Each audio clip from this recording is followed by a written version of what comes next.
We are the Gujarat Technological University. Since its inception over a decade ago, GTU has been empowering young and curating minds to realize their true potential. Over 4 lakh inspired students are enrolled with one of the premier academic universities in India. With more than 450 affiliated colleges in its fold operating across 5 zones of the state, GTU, the International Innovative University, your place to move forward.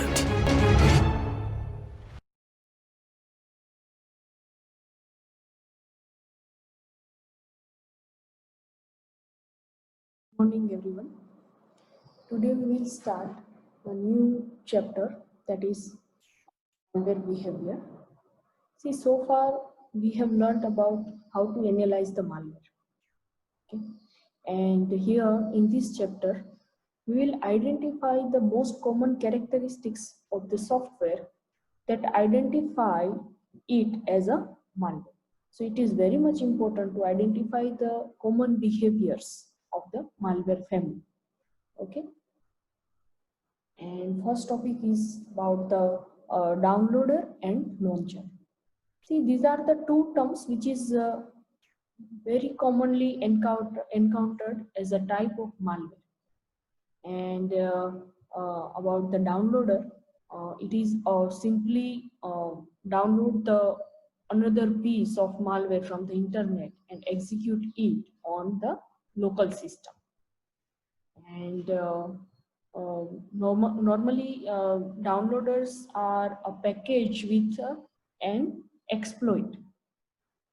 Okay, and it use the Windows API, that is a URL download to file A, and followed by the functionality of WinExe to download and execute the new malware. So this is the common behavior of the downloaders. Next is the launcher. Launcher is also known as a loader, and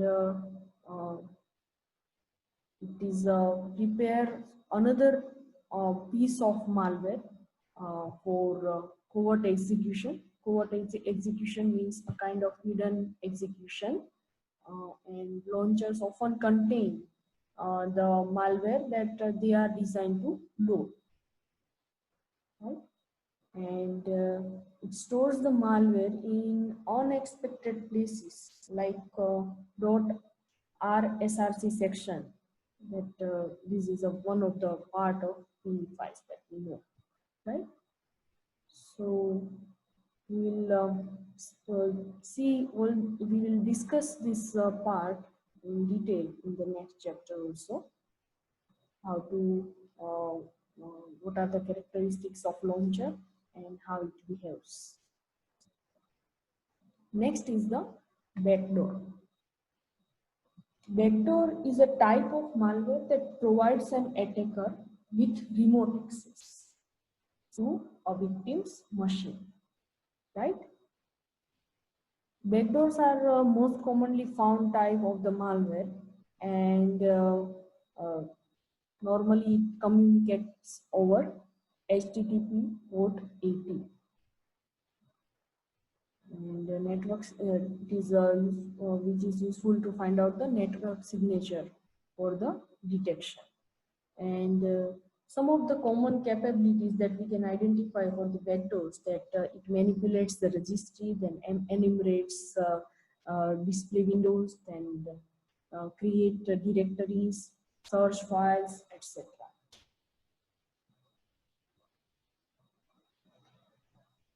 See, backdoors come with a common set of functionalities, right? And I think now you are capable to analyze the registry, then Windows directory, right? So we can, it is easy to identify if any backdoor is came to the picture for the as a malware analysis, right?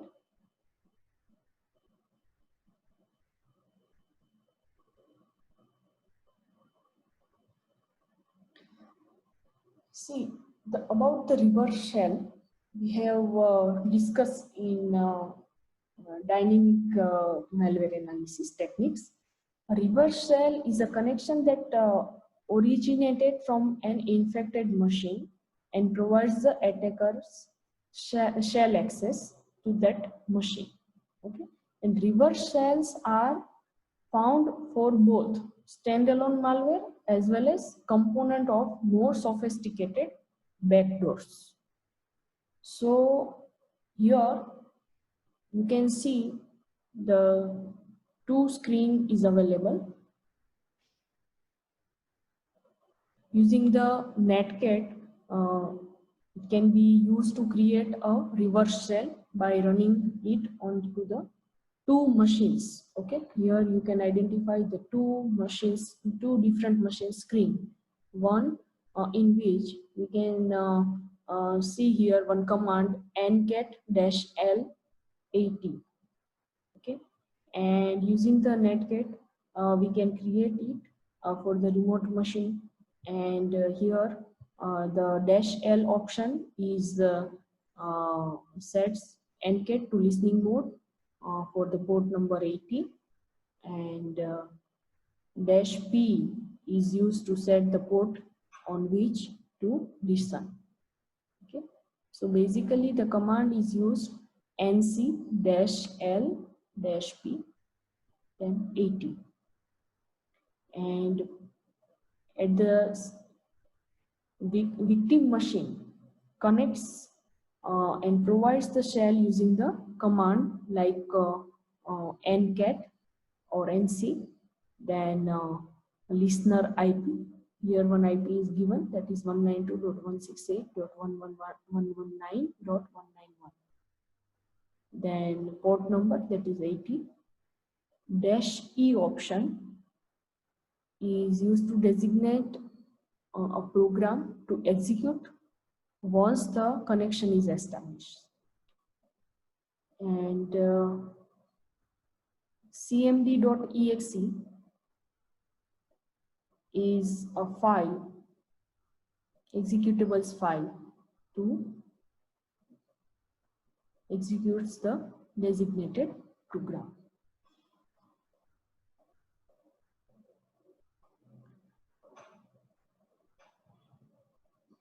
See, normally cmd.exe file is Windows executables, and in Windows reverse shell it is used. So attackers use this reverse shell malware coding Windows cmd.exe in two ways. First is the basic, and second one is the multi-threaded. So the basic method is very popular in malware authors, and first thing that they call the create process and manipulate the startup info structure of the Windows. Okay. So first socket is created and a connection to a remote server is established. Then socket is then tied to the standard stream, that is standard input, standard output, and standard error for cmd.exe, right? Then create process runs cmd.exe with its Windows suppressed to hide it. This is the basic functionality or a common way to use the Windows reverse shell using the cmd.exe. And next is the multi-threaded.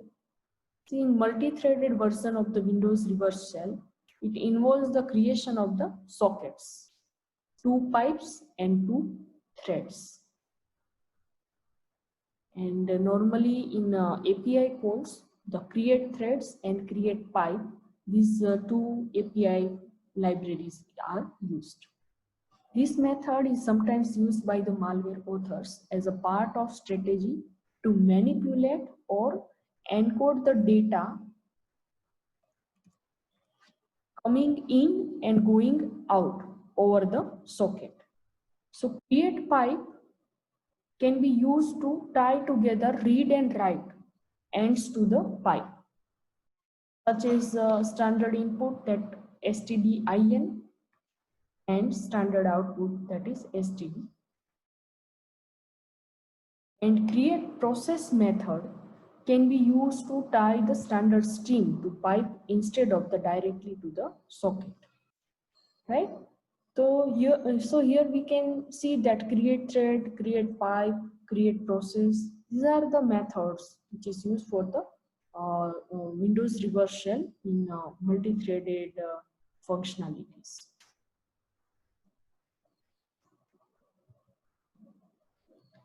Next is about the remote administration tools, that is RATS. It is used to remotely manage a computer or computers, right? And RAIDs are often used in targeted attacks with specific goals, such as stealing information, then moving literally across the network. Okay. Here you can see one figure of RAT network structure. The server is running on a victim host implemented with the malware. The client is running remotely. Here we can see, right, as the command and control unit operated by the attacker, right? And the server beacons to the client to start the connection, and they are controlled by the clients. And RAT communication is typically over the common ports, that is normally 80 or 443. And here one example, Poison Ivy. This is a freely available and popular RAT, and it can be a useful tool for quickly generating a malware samples to test and analyze. Okay, so just try this and identify. Okay. Next is about the botnet. I think you must know, everyone, botnet. We also it is also known as zombie, right, or bots.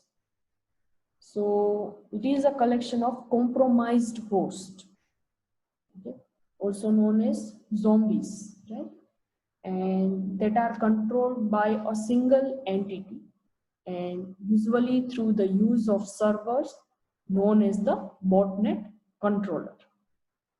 And the main goal of botnet is to compromise as many hosts as possible in order to create a large network of zombies. What is the main goal of botnet? To compromise as many as hosts to possible in order to create a large network of zombies that a botnet uses to spread additional malware or spam, or perform a distributed denial of service attack, that is DDoS attack. Right? And botnet can take a website offline by having all the zombies attack the website at the same time.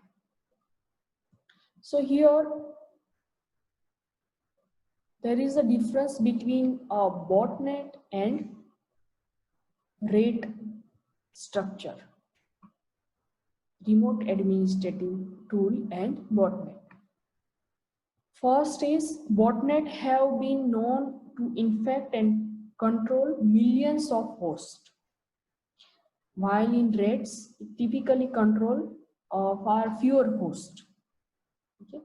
Second, all botnets are controlled at once, while in RATs are controlled on a per victim basis because the attacker is interacting with the host at a much more intimate level.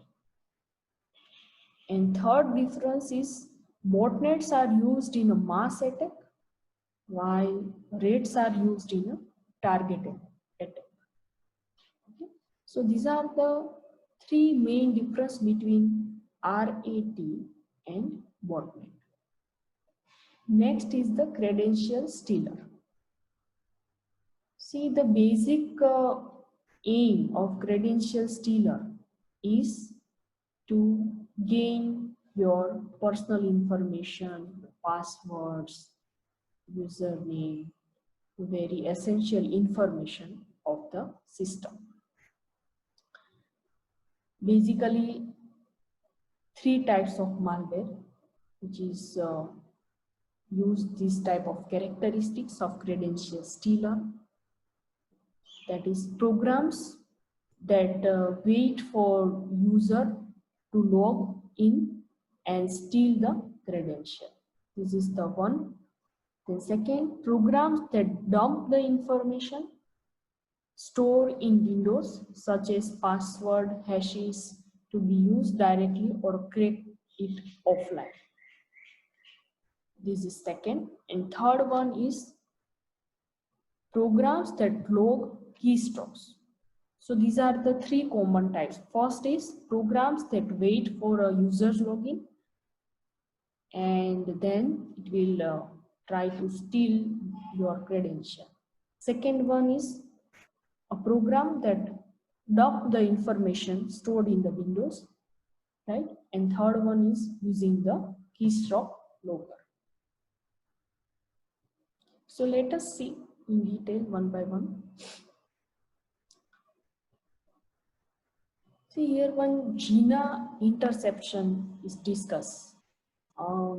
It is available in older version, but it is important to learn older methodology also, because sometimes we know that the older methodology can be also experimented in new updated versions of operating system, right? So let us discuss this point.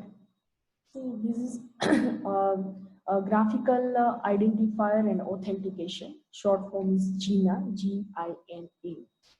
And normally it was available in Windows XP operating system. And it is a technique that malware uses to steal the user credential. Okay. And GINA, it is intended to allow the third parties to customize the login process for RFID or smart cards, and it intercepted by the malware to steal the information. And GINA is implemented in msgina.dll file. Sorry. So msgina.dll file is used for the GINA implementation and is loaded by the WinLogon executables during the login process. Okay. And this is the registry key for gina.dll file. Okay, here you can see how where you can identify in Microsoft Windows NT current version WinLogon package gina.dll file you can identify as a registry key. This is the path.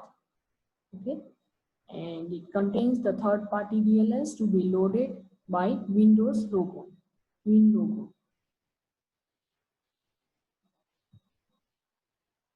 Here you can see in this figure that one is the executables file, which is used to load this, that is winlogon.exe.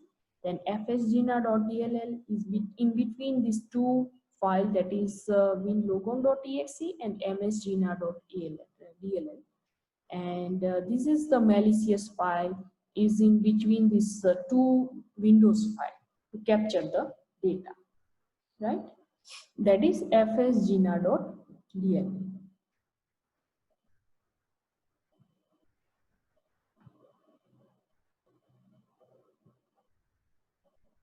Let us discuss how this MITM attack can be implemented through this fsgina.dll file in Windows XP. See, malicious DLL must export all the functions the real msgina.dll does, and it is a kind of MIT attack. So basically, more than 15 functions it exports, and mostly it starts with the WLX. Then it is a good indicators to identify the uh, important information. And malware DLL exporting a lot of WLX functions is probably uh, of GINA interceptor. Let us discuss in detail with binaries. See, most exports simply call through the real function in msgina.dll. Okay, and this call function here we can see at first calling in this program, first step, the credential information that immediately pass through msgina.dll by the call that we label here, the call underscore msgina underscore dll underscore functions. And this function dynamically resolves and call WLX log out SAS. This one here we can identify in msgina.dll, which is passed in as a parameter. So this is one parameter, WLX log out SAS, and it is passed as a parameter for msgina.dll, right? And here log2 file, here you can find the second function called, it performs the logging and it takes parameter of the credential information, a format string that will be used to print the credentials and log filing. So as a result, all the successful user logons are logged into the TCP udp.sys file. Okay. And the log includes the username, the domain names, passwords, old passwords, and this information can be identified by the FSGNA through the man in the middle attack.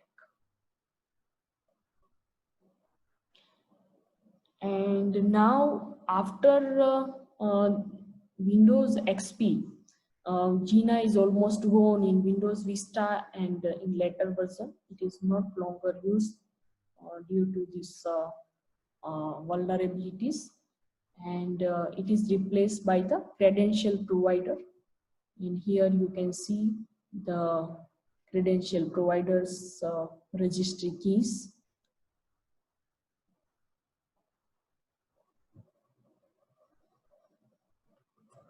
And custom credential provider rootkit on Windows 7. So here two sets of login button, only steals password from the second set, and code is provided to filter out the original set. See again here we can see the, if the version is changed, then new malware will come with new functionality, or the functionality may be applied commonly, which is already applied somewhere in older version. So it is very much important to know all the functionality, either in older version or it is in newer version. Next is the hash dump. See, dumping Windows hashes is also a very popular way for malware to access the system credentials, right? And the attackers try to grab these hashes in order to crack them offline or to use them in a pass the hash attack. So here two kinds of things. One is either attacker can take the dump offline and analyze and to find out the credentials, or either using the pass the hash attack. Okay. The pass the hash attack uses the LM and anti-LM hashes to authenticate the remote host. And pwdump and pass the hash that is PSH toolkit. These are freely available packages that provide the hash dumping. Since both of these tools are open source and a lot of malware is derived from this source code. And normally many antivirus softwares identify this pwdump and pass the as toolkit. So it modifies it and it tries to bypass the anti-malware. If in your system anti-virus program is available, then it will bypass it to avoid the detection.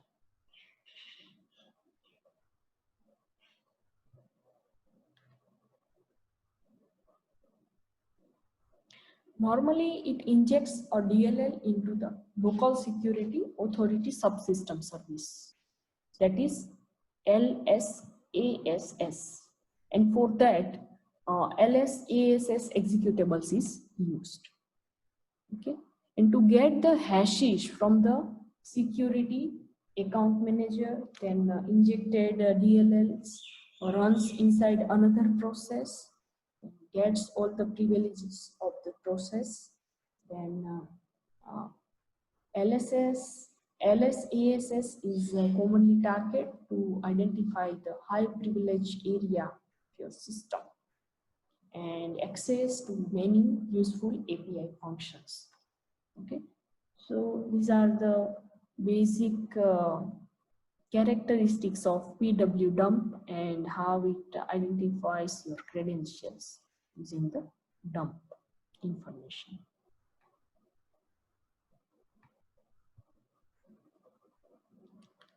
Another one is it injects the lsaext.dll into lsass.dll executables, and it use the API function, that is get hash, and as an export of lsaext.dll, and hash extraction uses the undocumented Windows function calls. And attackers may change the name of the get hash function so that it cannot be identified.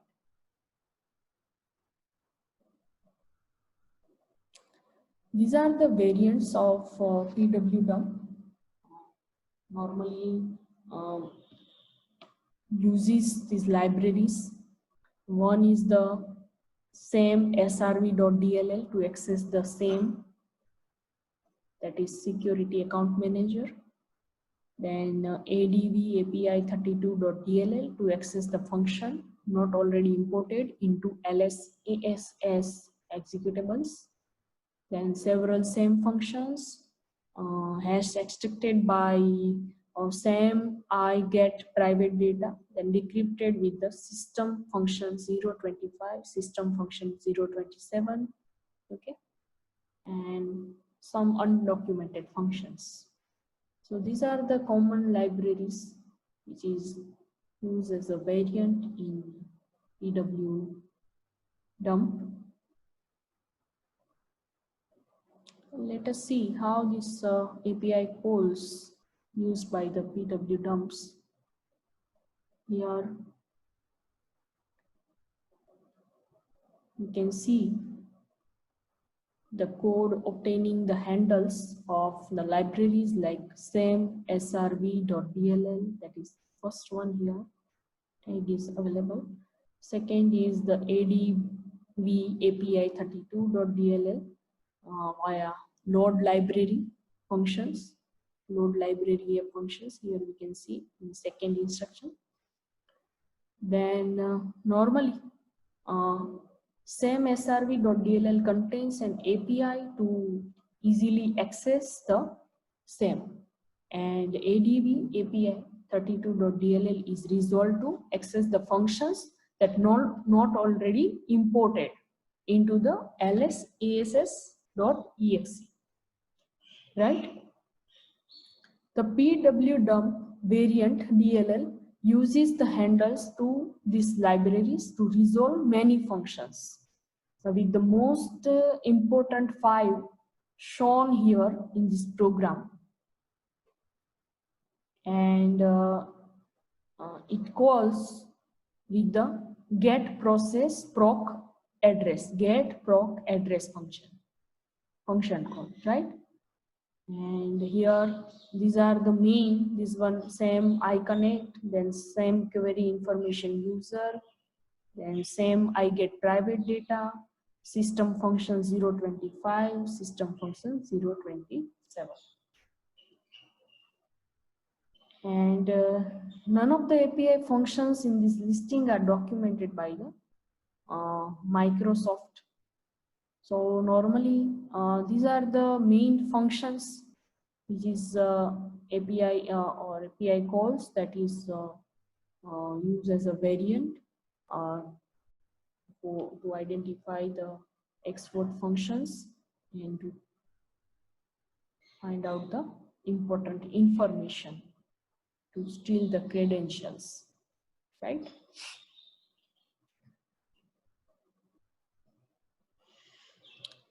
The PSH toolkit contains the program that dump hashes, and most popular of which is known as the who is there dash alter who is there dash alt. It dumps the security account manager by injecting a DLL into the ls.ass.exe file, and by using a completely different set of API functions from the pw dump. Here in this program, we can identify the API calls which is used in PSH toolkit. One function, one DLL file is secure32.dll is used, and the function call is getproc address. Here the DLL is injected into ls.ass.exe. Its test dump function performs the hash dumping. This exports the dynamic loads secure32.dll and resolves its LSA enumerate logon sessions function. So this is the functionality, how it works. What it will do, it will see this DLL is injected to ls.ass.exe. Then its test dump function performs the hash dumping. Okay. Then with this export the dynamically loads the secure32.dll files and resolves its LSA enumerate logon sessions functions to obtain the list of locally unique identifier known as LUIDs. This list contains the username and domain name for each logon and is iterated through by the DLL, which gets access to credential by finding a non-exported function in the msv1_0.dll, which is the Windows DLL in the memory space of ls ass executables using the call function of get module handle a.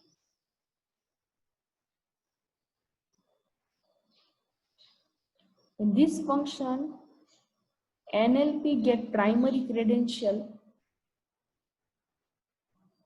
is used to dump the NT and LM hashes.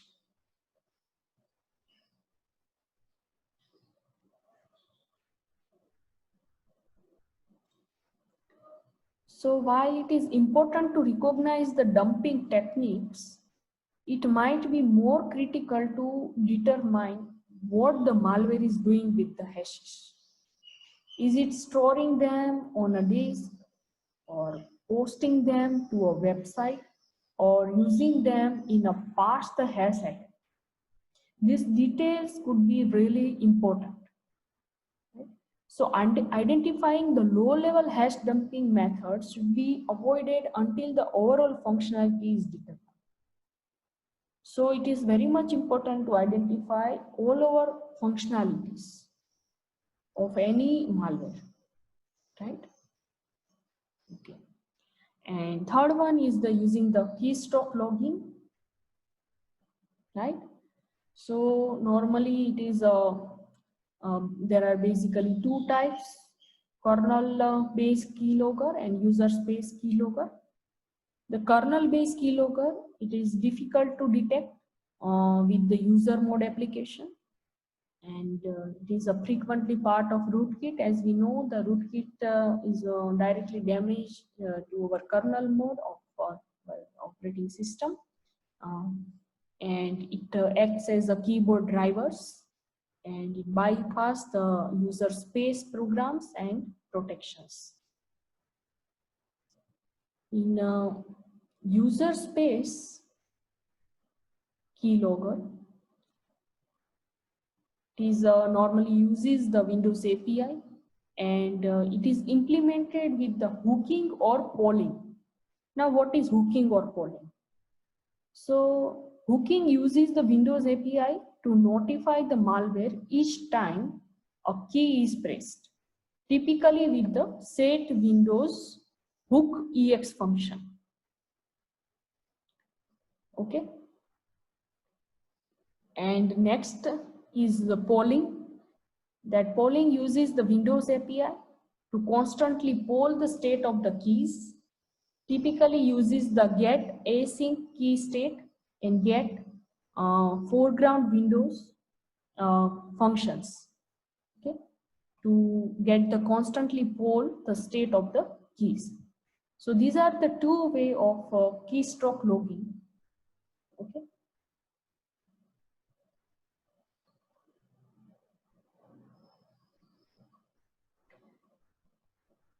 See, polling keylogger is normally use the get async key state to identify whether the key is pressed or unpressed.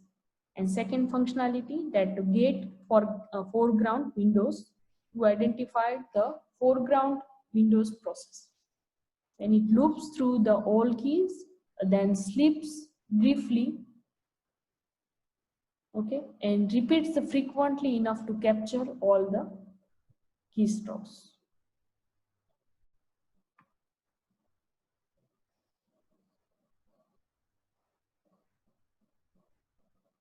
Here we can see the loop structure between these two function calls. The program begins by the calling get foreground window, okay, which logs the active windows. The next is the inner loop that iterates through a list of keys on the keyboard. For each key, it calls the get async state to determine if key has been pressed or not, right? If so, the program checks the shift and caps lock keys. If get async state is identified if any key is pressed or not, and if it is done, then it will first check the shift and caps lock keys to determine how to log the keystroke properly. Once the inner loop has iterated through the entire list of keys, the get foreground window function is called again to ensure the user is still in the same window or not.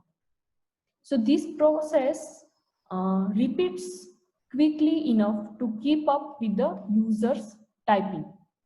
The keyloggers may call the sleep function to keep the program from eating up system resources. Okay. So normally sleep function in background is used, and meanwhile the process is running of keystroke logger.